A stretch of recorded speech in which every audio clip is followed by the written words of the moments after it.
The Siege of Eshowe, a pivotal event in the Zulu War, was a dramatic clash between the Zulu warriors and British forces that unfolded in 1879. This harrowing conflict marked a significant chapter in the history of colonial expansion in southern Africa. The battle was not only a test of military prowess, but also a clash of cultures, as the highly organized British Empire faced off against the formidable Zulu kingdom. The dramatic intensity of this engagement can be likened to a cinematic battle, with a sprawling cast of characters, intricate strategies, and a rich backdrop of historical context. The Zulu kingdom, under the command of King Cetshwayo, was an emerging power in the region, known for its disciplined and fearsome army, characterized by warriors armed with traditional spears and shields. The British, on the other hand, represented the pinnacle of European colonial might, boasting advanced firearms, artillery, and disciplined formations. Eshowe, a British outpost in Zululand, became the focal point of the conflict. The Zulus, led by their formidable commander Ncingwayo Koza, laid siege to the British garrison at Eshowe, cutting it off from reinforcements and supplies. The British garrison, commanded by Colonel Charles Pearson, consisted of a mix of regular infantry, local volunteers, and native contingent troops. As the Siege of Eshowe unfolded, the British garrison at this remote outpost in Zululand found themselves in an increasingly precarious situation. Isolated and besieged by the formidable Zulu forces, they had to rely on their resourcefulness, resilience, and military expertise to endure the harrowing conditions of the siege. The unforgiving and challenging terrain of Eshowe, characterized by dense vegetation and uneven topography, only added to the cinematic drama of the unfolding conflict. This rugged landscape offered ample opportunities for the Zulu warriors to employ ambushes and guerrilla tactics, keeping the British forces on constant alert. Colonel Charles Pearson, the unwavering and indomitable leader of the British garrison, played a central role in their efforts to withstand the siege. Recognizing the gravity of the situation, he spearheaded the fortification of their position. Under his command, the British forces constructed defensive earthworks, which included trenches, barricades, and other protective structures designed to shield them from Zulu attacks. These fortifications were vital in ensuring the garrison's survival, as they provided cover from enemy fire and allowed the British to maintain a defensive posture in the face of the relentless Zulu assaults. Stockpiling supplies became another critical aspect of their strategy, with the Zulu forces effectively blockading their access to external support and provisions. The British had to make the most of the resources they had on hand.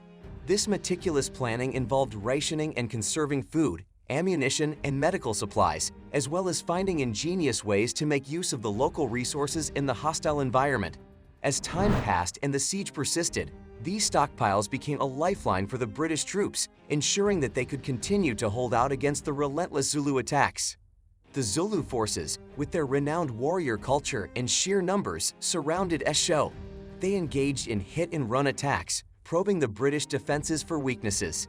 The Zulu warriors' tactics were marked by their incredible agility and bravery as they executed intricate formations and tactics, often described as a dance of death. The Zulus' traditional weapons were no match for the British firearms, but their tactical prowess and sheer courage made them formidable adversaries. The cinematic battle truly escalated when relief forces were dispatched from the British headquarters in Natal. Lord Chelmsford, the British commander, was determined to break the siege and relieve the beleaguered garrison at Eshowe.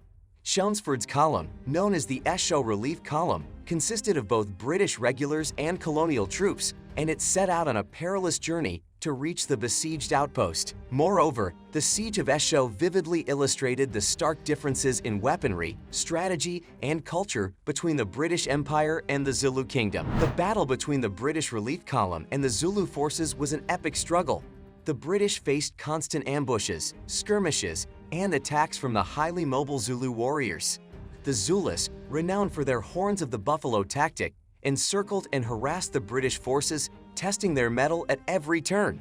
The lush, exotic landscape of Zululand served as a stunning backdrop to the unfolding drama, adding a sense of grandeur to the battle.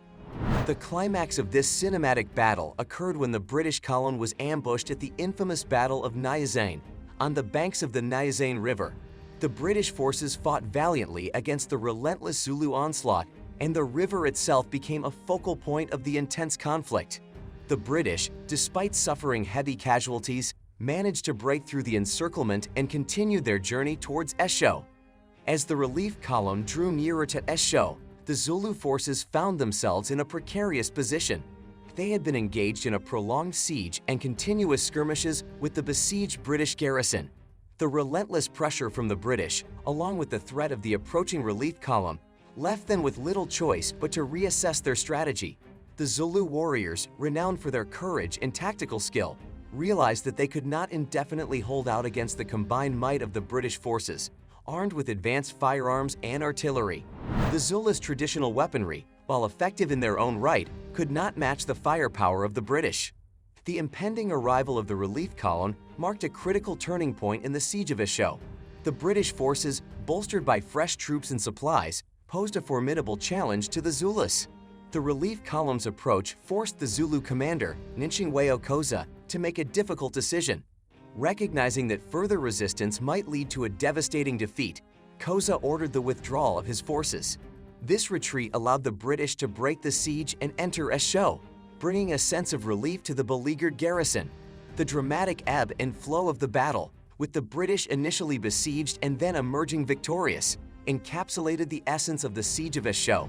The cinematic battle was marked by the sheer determination and bravery displayed by both the Zulu warriors and the British forces.